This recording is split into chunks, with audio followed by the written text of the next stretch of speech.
Hoy nos vamos a sumergir en una exploración fascinante, la de Clara Badino sobre el mindfulness.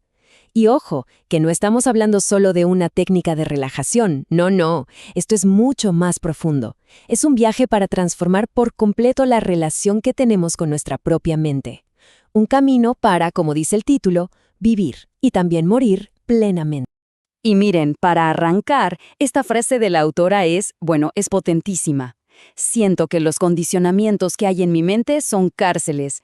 Es que es una sensación que seguro resuena en muchos, ¿no? Esa idea de sentirse atrapado, pero no por rejas de acero, sino por nuestros propios patrones mentales, por esas reacciones automáticas que tenemos. Esa es la verdadera cárcel de la que habla.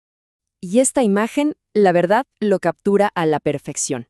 La mente, cuando no le prestamos atención, cuando funciona en piloto automático, se convierte en la arquitecta de su propio laberinto, de su propia prisión de sufrimiento. Empieza a construir muros, ladrillo por ladrillo, con juicios, con miedos, con todas esas reacciones que nos van encerrando casi sin darnos cuenta. Bien, entonces, entremos en esta primera parte. Vamos a explorar qué es exactamente esta prisión interior, esta mente condicionada. Aquí tenemos un contraste que es fundamental para entender todo. Fíjense bien. Por un lado está la mente condicionada. ¿Cómo es? Pues reactiva, salta a la primera, confusa, llena de ruido y siempre enjuiciando todo. Ahora, del otro lado tenemos la meta, la mente plena, receptiva, abierta a lo que venga, clara, sin tanta niebla, y ecuánime, que es esa capacidad increíble de mantener el centro, la calma, incluso cuando todo alrededor es un caos. El mindfulness, entonces, es el puente que nos ayuda a pasar de un lado al otro. Y esta cita de Nicolás Caballero, es que es clave. No es la vida complicada en sí misma, sino la mente complicada que ha complicado la vida. Es que es justo eso. A veces pensamos que los problemas están afuera, en los eventos, en las personas, pero la verdadera fuente de la complicación, del enredo, está adentro. Es un estado mental que luego proyectamos sobre todo lo demás. Muy bien. Ya entendimos la prisión. Ahora la pregunta del millón, ¿cómo salimos de ahí? Bueno, pues no estamos condenados a quedarnos encerrados. Hay una llave. Y esa llave, según la autora, es el poder de la intención. Y esto es importantísimo. El primer paso no es una técnica súper complicada, no es un cómo hacer. Es algo mucho más fundamental. Es un querer. Es tomar la decisión, renovar esa intención de simplemente querer estar más atento, de querer despertar de ese piloto automático, de querer ser libre, al fin y al cabo. Escuchen bien esta idea, porque es un cambio de paradigma total. Lo que irá transformando el futuro es la manera en que habitemos el presente. ¿Qué significa esto? Que la transformación no pasa por obsesionarse con el futuro o lamentarse por el pasado. Pasa por cambiar la calidad de nuestra atención ahora mismo.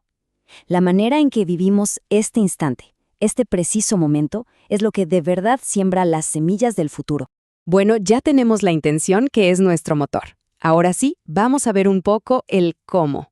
Y aquí la palabra clave no es luchar ni forzar.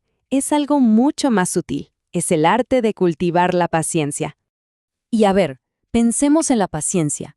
Normalmente la vemos como aguantar, ¿no? Como esperar pasivamente, pero esta definición le da la vuelta por completo.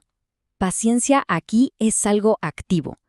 Es la capacidad de conectar con lo que está pasando ahora, nos guste o no nos guste, pero sin reaccionar de forma automática, sin esa necesidad compulsiva de salir corriendo o de intentar cambiarlo todo a la fuerza. Esta cita de Lao Tse es una belleza y lo explica perfecto. ¿Tienes la paciencia para esperar el momento en que el agua se asiente y el lodo se aclare? Es que es una imagen genial. Si agitas un vaso con agua y lodo, por más que intentes forzarlo, no se va a aclarar. Tienes que dejarlo quieto. Con la mente pasa algo parecido. A veces, solo necesita que le demos el espacio, la paciencia, para que la confusión se asiente sola y aparezca la claridad. Entonces, ¿cómo cultivamos esa paciencia? La práctica se convierte en nuestra ancla. Un ancla que nos trae de vuelta al aquí y a la ahora, una y otra vez. Es tan simple y a la vez tan profundo como sentarse y volver a la respiración. Respiración a respiración, sin más pretensión que observar lo que hay. Ahí está el verdadero entrenamiento. Y claro, con el tiempo, esta práctica constante de intención y paciencia empieza a dar sus frutos.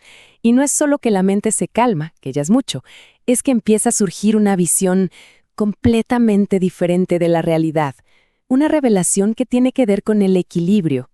Y aquí viene uno de los grandes clics, de las grandes revelaciones. Empezamos a darnos cuenta de que los opuestos en realidad no son contrarios, son complementarios.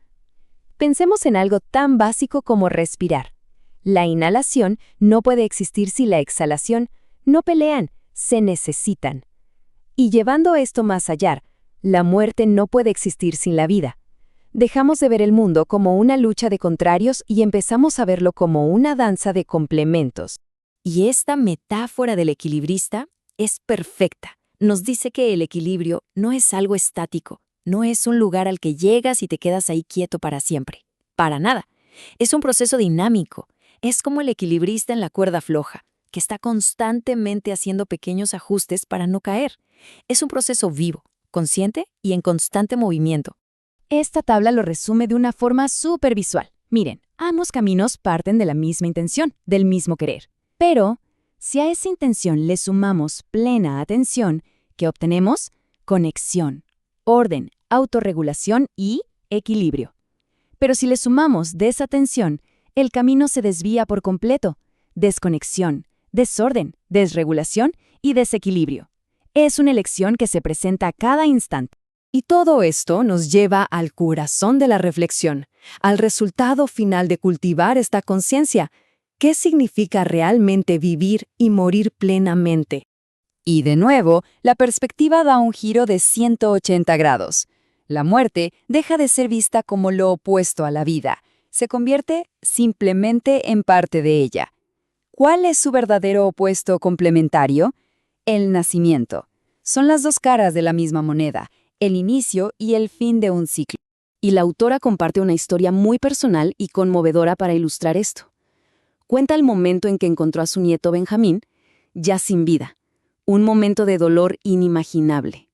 Pero en medio de esa escena, al levantar la mirada por la ventana, vio un roble inmenso, vibrante, lleno de vida y de brotes nuevos.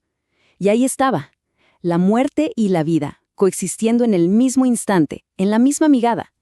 No como enemigas, sino como parte de una misma y única realidad. Esa experiencia la llevó a esta conclusión que es increíblemente poderosa. El sentido real del dolor no es matar, es transformar. Cuando somos capaces de enfrentar el dolor con esta conciencia, con esta atención plena, sin escapar, su energía deja de ser puramente destructiva y se convierte en combustible para una transformación profunda. Así que, al final, todo este viaje nos trae de vuelta a una idea muy simple, pero esencial. La práctica del mindfulness no se trata de dejar la mente en blanco, para nada. Ese es un mito muy común. Se trata de todo lo contrario, de ser capaces de ver lo que ya hay en la mente, pensamientos, emociones, sensaciones, pero con claridad y, sobre todo, con una profunda compasión. Y para cerrar, la autora nos deja con esta pregunta, que es casi un juego de palabras, pero muy profundo. Pregunta, ¿es posible pasar de tener puntos de vista a tener vistas del punto? O sea, ¿podemos dejar de aferrarnos a nuestra pequeña y fija perspectiva para empezar a tener una visión mucho más amplia, panorámica, una vista completa de la realidad? Una excelente pregunta para que nos quede resonando.